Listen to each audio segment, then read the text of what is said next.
Have you ever wondered who the 12 disciples really were? They weren't saints when Jesus found them. They were fishermen, tax collectors, and rebels. But Jesus saw greatness in them.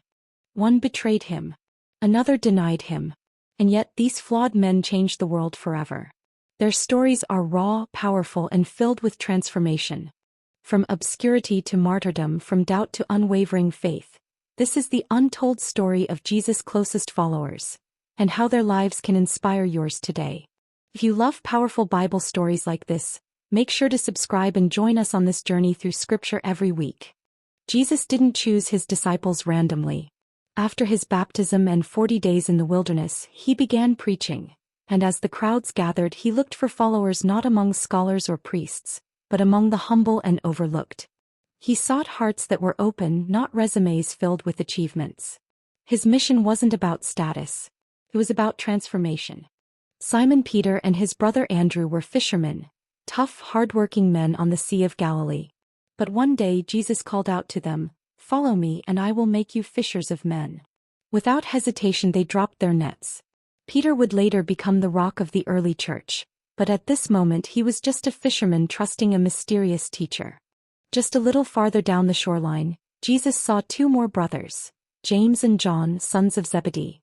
Known later as the Sons of Thunder for their passion and boldness, they too left everything. Their father watched in stunned silence as they walked away from the family boat, toward destiny.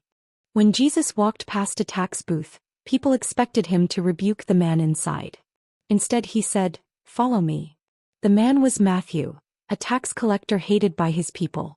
Yet he stood up, left his money behind, and followed. This moment shocked everyone. Grace had just rewritten another story. Philip was next. And without delay, he found his friend Nathanael and declared, "We have found the one Moses wrote about." Nathanael was skeptical. Can anything good come from Nazareth? But when Jesus spoke to him, Nathanael realized, this was no ordinary man. His doubts vanished in the presence of truth. One by one, Jesus called the most unlikely group: fishermen, a tax collector, a skeptic, a political zealot. These were not the elites. They had rough edges, personal flaws, and complicated pasts. But together they would walk with the Son of God. The 12 weren't chosen because they were perfect, but because they were willing to follow. Simon Peter was bold, impulsive, and often the first to speak. He walked on water and then sank. He swore loyalty, then denied Jesus 3 times. But Jesus saw beyond Peter's failures. After the resurrection, Jesus restored him and said, "Feed my sheep." This flawed fisherman would become the foundation of the early church, the rock who rose again. Andrew, Peter's brother, didn't crave the spotlight. But he had a gift, bringing people to Jesus. He was the one who told Peter about the Messiah. He brought the boy with 5 loaves and 2 fish.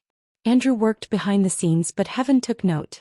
His quiet faithfulness made a big difference. James, brother of John, was one of the first disciples Jesus called. He witnessed miracles up close: the raising of Jairus' daughter, the transfiguration. Yet his end came swiftly. He was the first of the 12 to be martyred for his faith.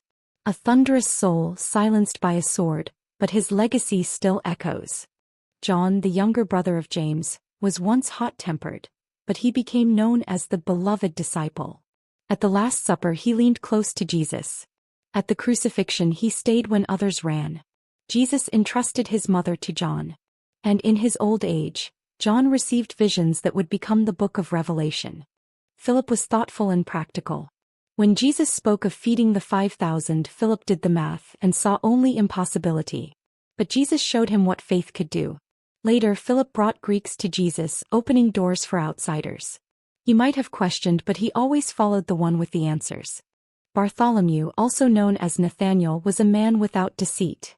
When told about Jesus, he asked skeptically, "Can anything good come from Nazareth?" But when Jesus revealed intimate knowledge about him, Bartholomew believed instantly. His honesty didn't make him weak. It made him ready. He carried the gospel far, possibly as far as India or Armenia. Thomas is remembered as the doubter, but his journey didn't end in doubt. When Jesus said he would go to Jerusalem and die, Thomas bravely said, "Let us go too, that we may die with him." And when the resurrected Christ appeared, Thomas touched his wounds and believed. Tradition says Thomas brought the gospel to India and died a martyr. Matthew was hated, he collected taxes for Rome. But Jesus saw something different. He said just 2 words, "Follow me," and Matthew left everything behind. He became a writer, penning the gospel that would tell generations about Jesus the King. The outcast became a messenger of the greatest invitation in history.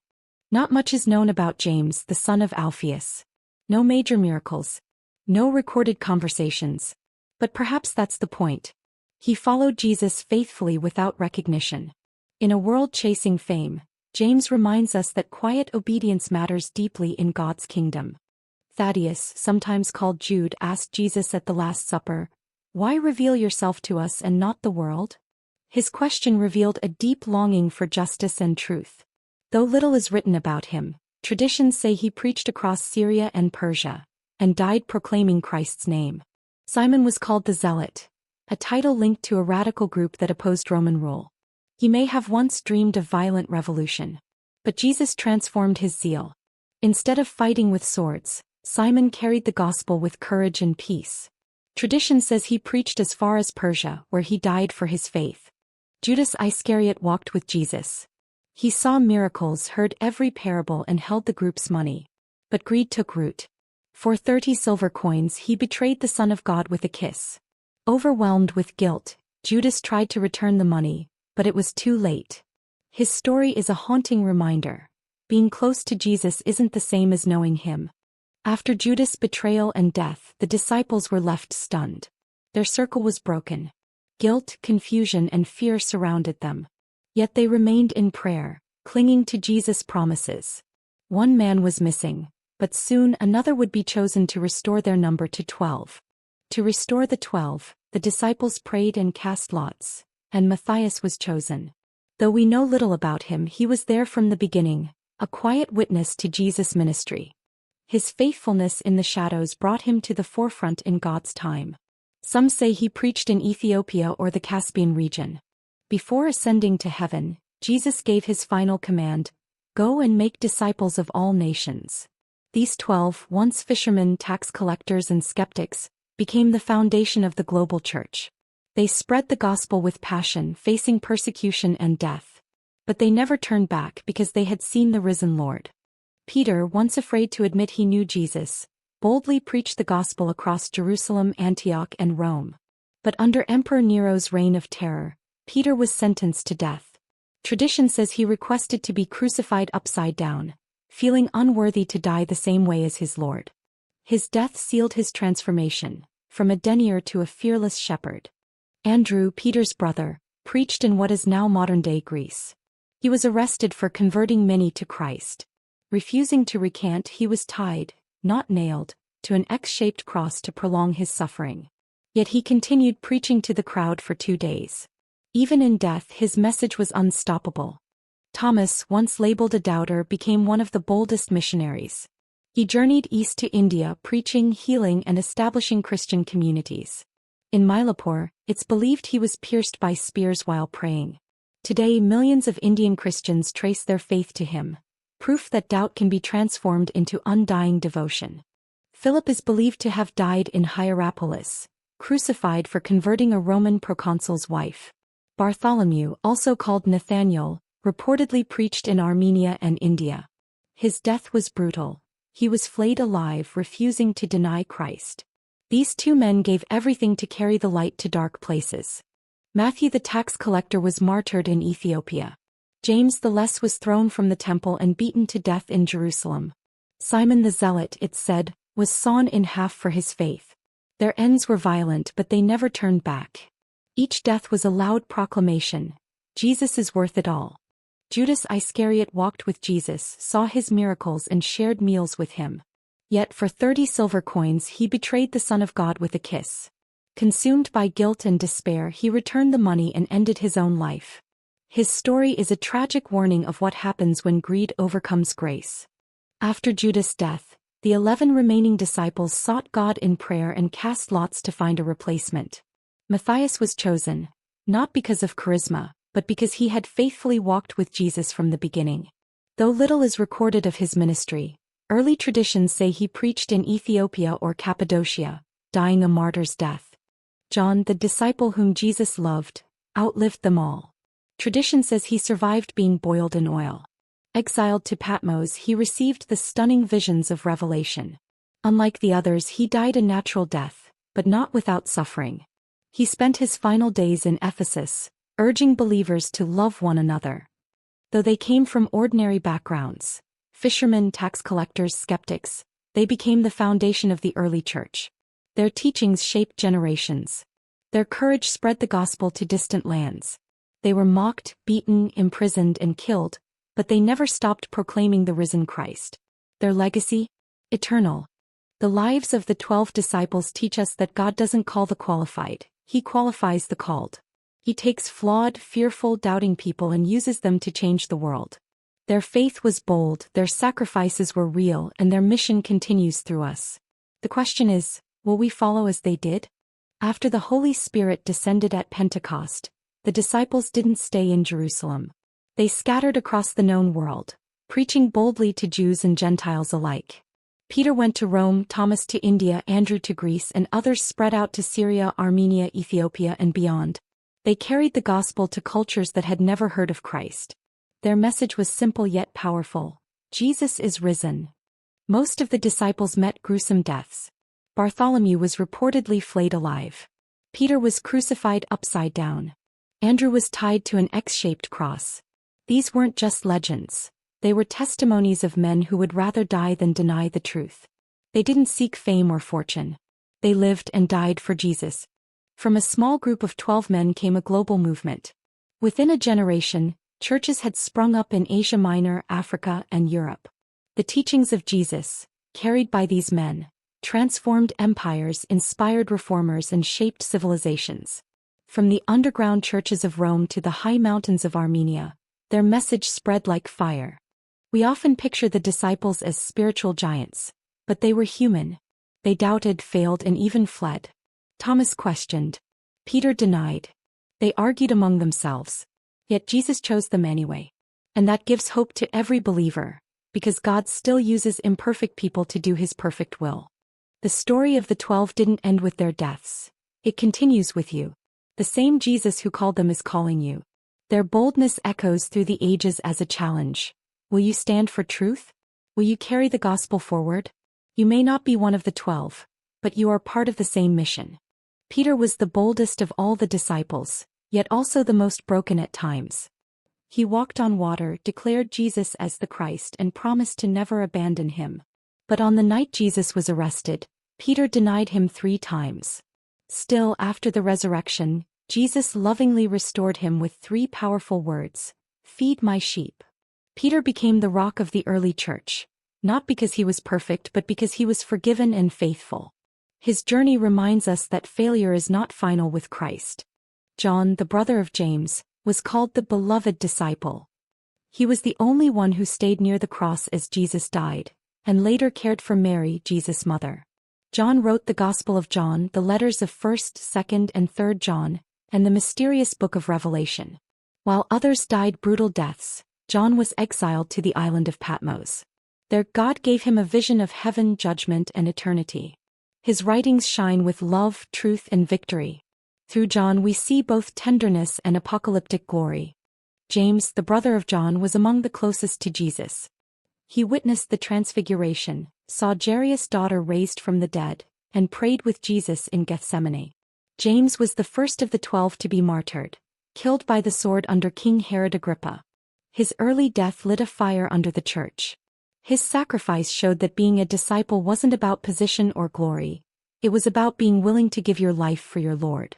Andrew, the brother of Peter, was the first disciple called by Jesus. He didn't write a book or preach at Pentecost, but Andrew quietly brought people to Jesus, including his own brother Peter. Later traditions say he preached in Greece and was crucified on an X-shaped cross. Though often overlooked, Andrew's faithfulness had massive impact. His legacy reminds us, you don't need a platform to change the world, just a willing heart to bring others to Christ. Philip was a thinker always full of questions. "Show us the Father," he asked Jesus. And Jesus replied, "Anyone who has seen me has seen the Father." Philip was practical, honest, and hungry to understand. He brought Nathanael to Jesus and helped feed the 5,000. Later he traveled to Asia Minor and preached until his martyrdom. Philip shows us that questions aren't signs of weak faith, but stepping stones toward deeper belief. Bartholomew, also known as Nathanael, is introduced to us in the Gospel of John as a man of deep honesty and spiritual hunger. When Philip called him to meet Jesus, Bartholomew asked, "Can anything good come from Nazareth?" His skepticism was real, but it didn't come from arrogance. It came from longing. When Jesus saw him, he said, "Here truly is an Israelite in whom there is no deceit."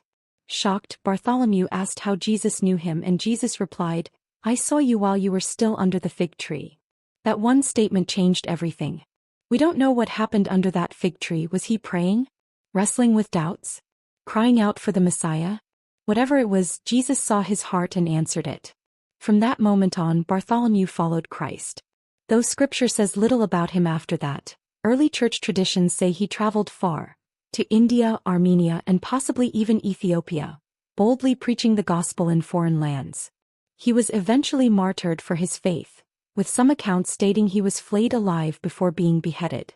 Bartholomew represents those who wrestle with real questions, who long for something authentic, and whose faith comes alive when they realize that Jesus truly sees them. He was not loud, not prominent, but he was pure, faithful, and willing to take the gospel to the ends of the earth. Matthew had a past that many would call shameful. As a tax collector working under Roman authority, he was seen as a traitor by his own people, greedy, corrupt, and heartless. But Jesus saw something different. When Jesus walked by his tax booth and said, "Follow me," Matthew left everything, money, status, and security, and followed him immediately. It was a radical decision that changed his entire life. Matthew's transformation was so profound that the very next thing he did was host a feast, not for the religious elite but for other tax collectors and sinners so they could meet Jesus too. This infuriated the Pharisees, but Jesus replied with powerful words, "I have not come to call the righteous but sinners to repentance." Later, Matthew became the author of the gospel that bears his name. His account is uniquely tailored for Jewish readers, showing Jesus as the promised Messiah and fulfilling Old Testament prophecies. His attention to detail, structure, and narrative flow reflect his background. He was once meticulous with money, and now he was meticulous with truth. Tradition tells us Matthew later preached in regions such as Persia and Ethiopia, where he eventually faced martyrdom. From hated taxman to gospel writer, his journey is one of incredible grace and redemption. Matthew proves that your past does not disqualify you from God's future. In fact, the very things that once enslaved you can become the testimony that sets others free. Thomas is often remembered for his doubt, but that's only part of his story. When Jesus first told the disciples that he was going to Judea to raise Lazarus, Thomas boldly said, "Let us also go that we may die with him." He wasn't fearful, he was ready to follow Jesus into danger. But after Jesus died, Thomas became deeply shaken. He wasn't there when Jesus first appeared to the others, and when they told him, he said, "Unless I see the nail marks in his hands and put my finger where the nails were, I will not believe." 8 days later, Jesus appeared again just for Thomas. He invited him to touch his wounds. Overwhelmed, Thomas didn't just believe, he worshipped, saying, "My Lord and my God." It was one of the most powerful declarations of Jesus' divinity in all the Gospels. Thomas's doubt turned into devotion, and his devotion turned into bold mission work. Tradition says Thomas traveled further than any other apostle, reaching India where he preached the gospel, established churches, and converted many. Today, millions of Christians in India trace their faith back to Thomas. He was eventually martyred there, pierced through with a spear. Thomas shows us that doubt doesn't disqualify us. It can lead us deeper into truth. His story gives hope to every honest seeker who asks hard questions. And in the end, his life testifies that true faith isn't about never questioning, it's about what you do after your questions are answered. James the Less, also called James the son of Alphaeus, remains one of the most mysterious disciples. The Bible doesn't record his words or specific actions during Jesus' ministry. He's often called the Less, to distinguish him from James the brother of John, and perhaps also to reflect his quieter role. But quiet doesn't mean unimportant. Tradition holds that James the Less became a powerful leader in the early church, possibly even writing the Epistle of James, which is known for its practical wisdom. Faith without works is dead. That letter is filled with deep spiritual insight, humble counsel, and unwavering truth. Whether or not he was the author, James the Less clearly had a foundational role among the apostles. He is believed to have preached in Egypt and parts of Syria. His martyrdom was brutal. Some accounts say he was thrown from the temple and then beaten to death with a club. Yet he never recanted his faith. Even in silence he lived a life that echoed loudly through history. James the Less reminds us that you don't need a spotlight to be significant. God uses the faithful, the humble, and the overlooked to build his kingdom. Sometimes the most powerful testimonies are those whispered through steady lives of obedience. Simon the Zealot's background is striking. As a zealot, he once belonged to a radical Jewish sect committed to overthrowing Roman rule, even through violence. Zealots were known for their fierce nationalism and often carried daggers to assassinate Roman officials. Simon was a man of fire, passion, and extreme political convictions. And yet, Jesus chose him to be one of the 12. This is the same Jesus who also chose Matthew, a Roman collaborating tax collector. One can only imagine the tension between Simon and Matthew in the early days. But under Christ's leadership, Simon's zeal was redirected, from rebellion to redemption, from politics to the gospel. After Pentecost, tradition says Simon traveled far and wide, possibly preaching in places like Persia or even Britain. In some accounts he partnered with Jude, Thaddeus, and together they spread the message of Christ. Ultimately, Simon was martyred, either crucified or sawn in half, for his unwavering faith. Simon's story teaches us that no passion is too intense for God to redeem. Your past fire can be refocused for God's purposes. He went from waging war with swords to waging war with truth, fighting not with violence but with love, mercy, and the message of salvation. Bartholomew, often identified with Nathanael in the Gospel of John, was a disciple with deep honesty and unwavering faith. When Philip told him about Jesus, he asked skeptically, "Can anything good come out of Nazareth?" Yet when he met Jesus, his heart was immediately laid bare. Jesus said of him, "Here is a true Israelite in whom there is no deceit." Bartholomew's faith took him far from Jerusalem. Tradition tells us he traveled to India, Mesopotamia, and even Armenia, preaching the gospel with boldness. But his end was brutal. Some accounts say he was flayed alive for his faith. Yet he never renounced Christ. His legacy reminds us that following Jesus may cost everything, but the eternal reward is far greater. James the Less, sometimes called James the son of Alphaeus, is one of the more mysterious disciples. He doesn't have any direct quotes in the Gospels. He doesn't appear at the center of major miracles. Yet he was there, through it all. At the Last Supper. During the resurrection. At Pentecost. Sometimes the quietest disciples have the strongest faith. According to tradition, James became the first bishop of Jerusalem and led the church through fierce persecution. He was so respected that even Jewish leaders feared his influence. Eventually they forced him to climb the temple, demanding he deny Jesus. Instead he preached Christ boldly from its heights, so they threw him down and stoned him. James the Less teaches us that faithfulness doesn't need fame. Simon the Zealot had a fiery past. As a member of the Zealots, a Jewish group that violently opposed Roman rule, Simon likely saw Rome as the ultimate enemy. But then he met Jesus, and everything changed. The kingdom Simon longed for was not won by swords, but by love, humility, and truth. Imagine the contrast. A former zealot sitting at the same table as Matthew, the tax collector who worked for Rome. Yet Jesus united them in a mission far greater than politics. After Pentecost, Simon traveled to preach the gospel, possibly as far as Persia. There he met his death, refusing to renounce the Christ who had transformed him. His story reminds us that God can take our fiercest passions and redirect them for his glory. Thaddeus, also called Jude the son of James, is often overshadowed by the other disciples. But don't mistake silence for weakness. He's the disciple who asked Jesus at the Last Supper, "Why do you show yourself to us and not to the world?" A deep question, born of a desire to see all people know the truth. Tradition holds that Thaddeus preached in Syria and Mesopotamia, converting many. His message focused on healing and hope, and he's often associated with miraculous works. Ultimately, he was martyred, possibly alongside Simon the Zealot. His quiet strength and faith under fire speak volumes. In a world that values visibility, Thaddeus reminds us of the power of being faithfully hidden in God. Judas Iscariot, his name alone stirs unease. Once trusted enough to hold the money bag, Judas walked with Jesus, witnessed miracles and heard the teachings firsthand. Yet for 30 pieces of silver he betrayed the Son of God with a kiss. What led him to this? Was it greed? Disappointment? Or a failed attempt to force Jesus to become a political messiah? We may never know. But after Jesus was condemned, Judas felt deep remorse. He tried to return the silver. The priests rejected him. And in despair he ended his own life. His story is a sobering warning. Proximity to Jesus isn't enough. A hardened heart can still betray. And sin when full-grown brings death. But even Judas's failure magnifies Christ's grace. For he willingly laid down his life, even knowing Judas would betray him. After Judas's death, the disciples sought a replacement. Someone who had followed Jesus from the beginning. The lot fell to Matthias. Though he never appears in the Gospels, he had been there all along.